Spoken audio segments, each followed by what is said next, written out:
এখন আসেন, এই যে ঈদের 2 দিন ইবাদত করব, আগের দিন রাত্রে, সাথে আরো কথা আছে, আর কিতাবের মধ্যে এসেছেন যে 5টা রাত্রি ইবাদত কবুল হয়, 5টা রাত্রি ইবাদত কবুল হয়। ঈদুল ফিতর, ঈদুল আযহা, শবে কদর, শবে বরাত আর শাওয়াল মাসের 1ম তারিখ, শাওয়াল মাসের 1ম তারিখ। এই দিনগুলোতে আল্লাহ তাআলার কাছে যা দোয়া করবেন আল্লাহ তাআলা তাই কবুল করেন। তাহলে এগুলো ইবাদতের রাত্রি, গুরুত্বপূর্ণ রাত্রি। এখন আসেন, আমরা ঈদের আগে চলে আসলাম, এখন আমরা ঈদের নামাজে যাব। ঈদের নামাজে যাওয়ার জন্য আমাদের করণীয় কি? আমরা যে ঈদের নামাজ পড়বো, ঈদের নামাজে যাওয়ার জন্য আমাদের করণীয় কি, বর্জনীয় কি? ঈদের নামাজের জন্য আমাদের কমপক্ষে 15টি সুন্নত আছে। কয়টি সুন্নত?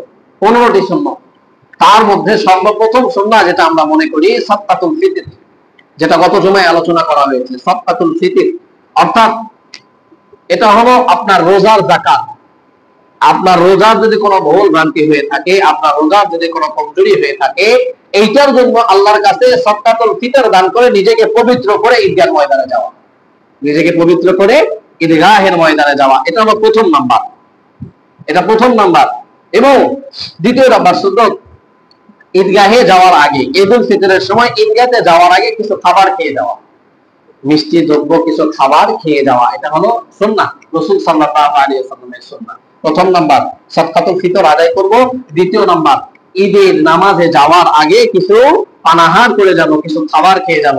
কারণ গোটা রমজান পানাহার কামাচার থেকে আমরা বিরত ছিলাম, আর আল্লাহ তাআলা ঈদের দিনে এটাকেই সুন্নাহ করেছে যে ঈদের ময়দানে যাবে, নিজেকে পবিত্র করানোর জন্য যাবে, নিজেকে একবারে খালেস মাসুম বাচ্চা করানোর জন্য যাবে, তো কিছু খাবার খেয়েই যাবে। এটা হলো 2 নাম্বার সুন্নাত। 3 নাম্বার, গোসল করে যাওয়া, ভালোভাবে গোসল করে যাওয়া, ভালোভাবে গোসল করে যাওয়া, এটা সুন্নাহ। ঈদের দিন ভালোভাবে গোসল করে যাওয়া, এই জুমার দিনে ভালোভাবে গোসল করা, এগুলো গুরুত্বপূর্ণ সুন্নাহ। আর 4 নাম্বার, সুগন্ধি ব্যবহার করা। ঈদগাহের ময়দানে যাওয়ার আগে কি ব্যবহার করা? সুগন্ধি ব্যবহার করা। অনেক সুন্দর আতর, অনেক সুন্দর খুশবু লাগায় ঈদগাহের ময়দানে যাওয়া, যে ঈদগাহের ময়দানে গেলে আনন্দের সাথে সবার একটা ভরপুর হয়ে যায়। 5 নাম্বার, মিসওয়াক করা। কি করা? মিসওয়াক করা। এই 5 নাম্বার আমাদেরকে কি করতে হবে? মিসওয়াক করতে হবে। বেশিরভাগ মানুষ আমরা ব্রাশ করি। কি করি? ব্রাশ করি না ভাই। ব্রাশ আলাদা বিষয়, মিসওয়াক আলাদা বিষয়। মিসওয়াক একটা সুন্নাহ, ব্রাশ একটা আলাদা বিষয়। ব্রাশ আপনি দাঁত পরিষ্কার করার ক্ষেত্রে ব্যবহার করতে পারেন, তবে ব্রাশ দিয়ে কখনো মিসওয়াক আদায় হবে না। মিসওয়াক আলাদা বিষয়, যেটা গাছে ডাল দিয়ে তৈরি করতে হয়। রাসূল সাল্লাল্লাহু আলাইহি ওয়াসাল্লামের গুরুত্বপূর্ণ একটা সুন্নাহ। মান তামাসসাকা বিসুন্নতি ইনদা ফাসাদি উম্মতি ফালাহু আজরু মিআতা শাহীদ। বলছে শেষ জামানায় যদি কেউ একটা সুন্নতকে জিন্দা করে, বলতেছে সে 100 শহীদের সওয়াব পাবে। বলেন সুবহানাল্লাহ। এই মিসওয়াকের সুন্নাহ একেবারেই সমাজে নাই, একেবারেই সমাজে নাই। এটা পুরুষ মহিলা উভয়ের জন্য সুন্নাহ। নামাজের আগে মিসওয়াক করা, তাহলে ঈদের নামাজের আগেও মিসওয়াক করা। 6 নাম্বার, 7 নাম্বার, পোশাক পরিধান করা। কি করা? ভালো পোশাক পরিধান করা। এর মানে এটা নয় যে আপনি নতুন পোশাক পরিধান করবেন। ভালো পোশাক, আপনার যে পোশাকগুলি আছে এই পোশাকগুলির মধ্যে সব থেকে ভালো যে পোশাকটি সেটা আপনি পরবেন, এবং সেই ভালো পোশাকটি হতে হবে ঢিলা ঢালা, অনেক সুন্দর। সুন্নতে লেবাস হলে বেশি ভালো, যদি পাঞ্জাবি হয়। অবশ্যই ঈদগাহের সালাতে আদায় করতে যাবেন, এত গুরুত্বপূর্ণ একটা সালাত সারা বছর মিলে একবার এসেছে, যেই সেই কাপড় পরে আমরা হাজিরা দিব না। গেঞ্জি পরে, টি শার্ট পরে, নতুন শার্ট পরে, প্যান্ট পরে না, আল্লাহর রাস্তায় এগুলো পরে যাব না। পরিতপক্ষে সবাই চেষ্টা করব মাথায় টুপি সহ ঢিলা ঢালা পাঞ্জাবি পরে কোথায় যাওয়া? ঈদগাহে যাওয়ার জন্য। এটাই হলো প্রকৃতপূর্ণ সুন্নাহ। তাহলে কি টি শার্ট পরে গেলে নামাজ হবে না? জামা পরে গেলে নামাজ হবে না? নামাজ তো হয়ে যাবে ভাই। আপনি খালি গায়ে নামাজ পড়লেও নামাজ আদায় হয়ে যাবে। তাহলে আপনি ঈদগাহ থেকে আসার পরে যখন আপনি সফরের জন্য বের হবেন, দামি দামি পাঞ্জাবি টুপি পরে বের হবেন, আর আল্লাহর ঘরে নবীর মিআর ইসলামের সাথে সাক্ষাৎ করতে যাবেন টি শার্ট পরে, শার্ট পরে, এটা তো হতে পারে না। এটা একজন মুসলমানের কাজ হতে পারে না। 8 নাম্বার, শরীয়ত সম্মত যা সাজসজ্জা আছে, আঙ্গুটি পরা, যে একটা আংটি পরা যায়, ছেলে মানুষ আংটি পরতে পারে না? কথা বলেন, ছেলে মানুষ আঙ্গুটি পরতে পারে? কথা বলেন, ছেলে মানুষ আঙ্গুটি পরতে পারে? কথা বলেন। হুজুর আমরা তো সবাই পড়ছি। যখন আমি বিবাহ করতে গেছি আমার শাশুড়ি গলা থেকে চেন করে আমার গলায় পরে দিছে, অথবা শাশুড়ির বড় একটা আংটি ছিল আমার হাতে পরিধান করে দিছে। না, এগুলো পরা যাবে না। ছেলে মানুষের জন্য স্বর্ণ ব্যবহার করা হারাম। যুদ্ধের ক্ষেত্রে জায়েজ আছে, মাসালা আলাদা। তবে ছেলে মানুষ সবসময় কখনো স্বর্ণ পরিধান করতে পারে না, লোহা জাতীয় কোনো আঙ্গুটি পরতে পারে না।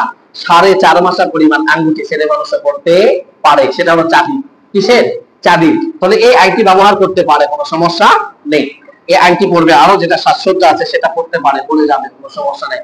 ঈদগাহে যাবে, দামি পাঞ্জাবি পরবে, হাবা কাপা পরবে, পাগড়ি পরবে, হ্যাঁ, এগুলো পরে যেতে পারে, কোনো সমস্যা নেই। 8 নাম্বার, খুব ভালো মানে খুব ভোরবেলা জাগ্রত হওয়া। এটা ঈদের দিনের একটা সুন্নত, খুব ভোরবেলা জাগ্রত হওয়া। সমাজের মধ্যে দেখবেন সারা রমজান নামাজ পড়ছে কিন্তু ঈদের দিনে ফজরের সালাতটা আদায় করতে পারে। হুজুর সারা মাস রোজা রাখছে, শরীর খুব ক্লান্ত, আজকে আর সাহারে খাওয়ার প্রয়োজন ছিল না, এমন ঘুম দিচ্ছে, ঈদের নামাজ পাইতে আমার বড় কষ্ট হয়ে গেছে। এবং থাকে না দেখবেন ঈদগাহের নামাজ ঘোষিত হয়ে গেছে 3-4 দিন আগে থেকে যে 8:30টায় সালাত, ও তারপরেও বেচারা এত পরিমাণ ক্লান্ত আর এত পরিমাণ দুর্বল, খুতবা দাঁড়ায় যায়, তারপরও নামাজ হাজিরা দিতে পারে, হয় কি হয় না? অনেক মুসল্লি থাকে নামাজটাই মিস হয়ে যায়, পরে ছুটাছুটি করে কোন ঈদগাহে 9টার সময় নামাজ এটাতে যাবে, বা কোনটায় 9:30টায় এইটাতে। আল্লাহর ওয়াস্তে এই ভোরবেলা আগে উঠবেন, ওঠার পরে ফজরের সালাত আদায় করে পুরো এলাকার কবরস্থান জিয়ারত করবেন, তাকবীর বলবেন, আল্লাহু আকবার, আল্লাহু আকবার, লা ইলাহা ইল্লাল্লাহু, আল্লাহু আকবার, আল্লাহু আকবার, ওয়ালিল্লাহিল হামদ। এটা রাসূল সাল্লাল্লাহু আলাইহি ওয়াসাল্লামের গুরুত্বপূর্ণ একটা সুন্নাহ। 11 নম্বর, সকাল সকাল ঈদগাহে গমন করা। সকাল সকাল অর্থাৎ 8:30টায় বলছে, তাহলে 7টার দিকে ঈদগাহে চলে যাওয়া, এটা হলো পরিচিতপূর্ণ সুন্নাত। রাসূল সাল্লাল্লাহু আলাইহি ওয়াসাল্লাম ঈদগাহের দিনে যখন ঈদের সালাত আদায় করতেন, ফজরের নামাজ পড়ার পরে আগে ঘরে গিয়ে গোসল করতেন, তারপর অতি দ্রুত ঈদগাহে চলে যেতেন। তাহলে ঈদগাহে সমস্ত সাহাবারা আসতো, তাদের সাথে মোলাকাত করতেন, সালাম মুসাফা করতেন, কথাবার্তা বলতেন, কার কি হালত সব জানতেন। তাহলে আমরা যদি ওই খুতবা দাঁড়ানোর সময় যাই, তাহলে কি দেখা যাবে বলেন?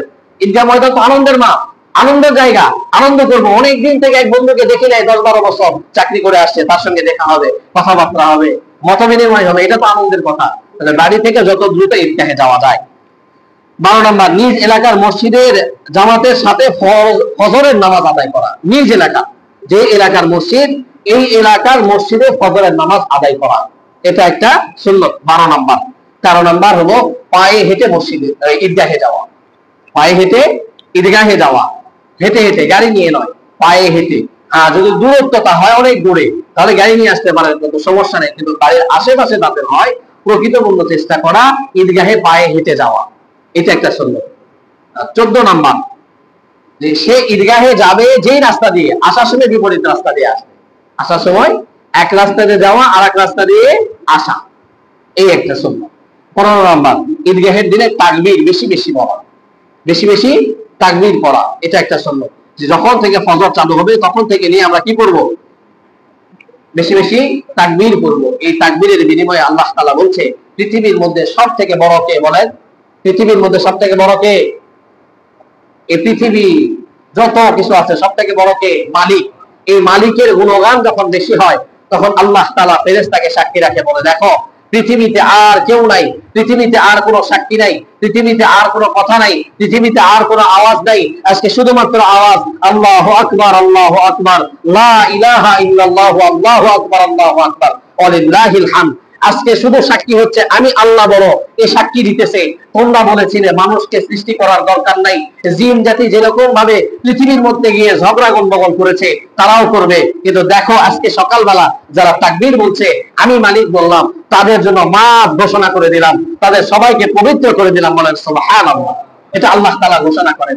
ঈদগাহের ময়দানের কাজ, ঈদগাহের ময়দানে যদি কেউ যায়, ঈদগাহের সালাত আদায় করে, আল্লাহ তাআলা বলছে একজন নিষ্পাপ শিশু জন্মগ্রহণ করলে যেরকম নিষ্পাপ থাকে, ঈদগাহের সালাতের পরে সমস্ত মানুষকে এরকম ভাবে নিষ্পাপ পবিত্র করে দেওয়া হয়। এটা রাসূল সাল্লাল্লাহু আলাইহি ওয়াসাল্লামের হাদিসের কথা। তাই আল্লাহ যদি আমাদেরকে বেঁচে রাখে, অবশ্যই তো ঈদগাহের সালাত করব, তবে যে সুন্নাতগুলোর কথা শুনলাম এগুলা পালন করে অতি দ্রুত আগে ঈদগাহে যাওয়ার চেষ্টা করব ইনশাআল্লাহ। এবং ঈদের রাত্রে বেশি বেশি ইবাদত করার চেষ্টা করব, আল্লাহর কাছে তওবা ইস্তিগফার করব। এবং এই যে আরো 2-3 দিন যেটা আছে, 2 দিনও হতে পারে, 3 দিনও হতে পারে, 29 হতে পারে, 30 হতে পারে, বাকি দিনগুলোর পরিপূর্ণ ইবাদত আমরা করব, আল্লাহর কাছে দোয়া করব, আল্লাহ আমাদেরকে মাফ করান। আরো একটা রাত্রি আছে, বিজোড় রাত্রি, 29 তারিখ, এই দিনও সবে কদর যেতে পারে, তাই ছেড়ে দেওয়ার কোনো সুযোগ নেই।